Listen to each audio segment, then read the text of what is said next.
क्या हम वाकई 21वीं शताब्दी में जी रहे हैं? विकसित भारत और विकास के दावों के बीच ये तस्वीर प्रश्न चिन्ह खड़े करती है। क्या ये है 21वीं शताब्दी का भारत, जहां एक महिला प्रेग्नेंट है और लेबर पेन शुरू हो चुकी है? अस्पताल पहुंचना ज़रूरी है, लेकिन गांव तक ना सड़क है, ना पुल है और एम्बुलेंस भी नहीं पहुंच पा रही है। फिर क्या किया गया? गर्भवती महिला को खाट पर लेटाया गया, ग्रामीण उसे कंधों पर उठाकर नदी पार कराने लगे, लेकिन अस्पताल पहुंचने से पहले ही रास्ते में बच्चे का जन्म हो गया। ये फिल्म का दृश्य नहीं है, यह मध्य प्रदेश के छिंदवाड़ा जिले से सामने आई एक घटना है।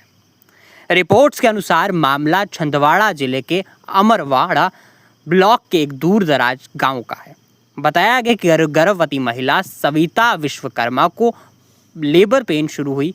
आशा कार्यकर्ता ने 108 एम्बुलेंस सेवा को सूचना दी, लेकिन समस्या वहां से शुरू हुई जहां स्वास्थ्य व्यवस्था पहुंच नहीं पाई। ग्रामीणों के मुताबिक गांव तक पहुंचने के लिए नदी पार करनी पड़ती है।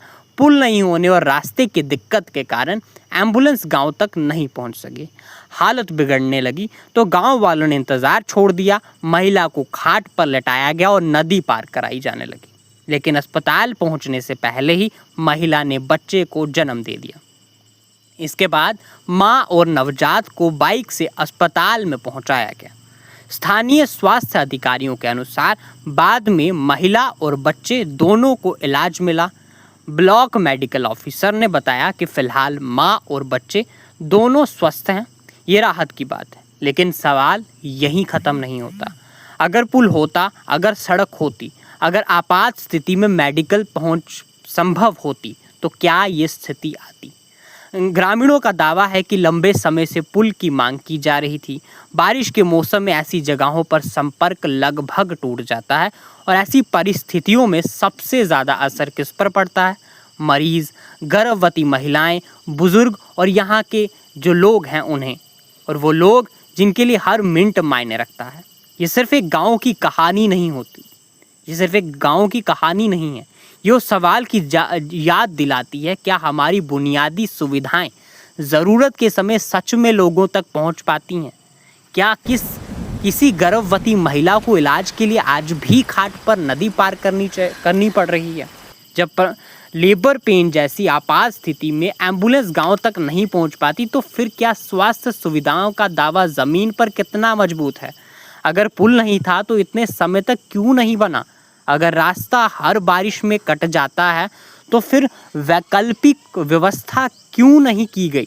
और सबसे बड़ा सवाल, क्या किसी बड़ी दुर्घटना के बाद ही बुनियादी सुविधाओं की ज़रूरत महसूस की जाएगी? ये घटना सिर्फ गांव की कहानी नहीं है, उस सवाल की याद दिलाती है, क्या विकास का मतलब सिर्फ योजनाएं बनाना है या उन्हें आखिरी गांव तक पहुंचाना भी है? अपनी राय कमेंट्स में ज़रूर बताइए, क्योंकि विकास सिर्फ आंकड़े और योजनाएं बनाने से नहीं आता।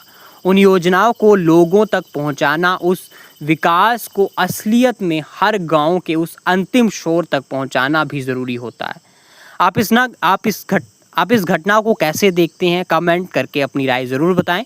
न्यूज़ एथिक्स देख रहे हैं, मैं ऋतिक शर्मा आपके साथ। धन्यवाद।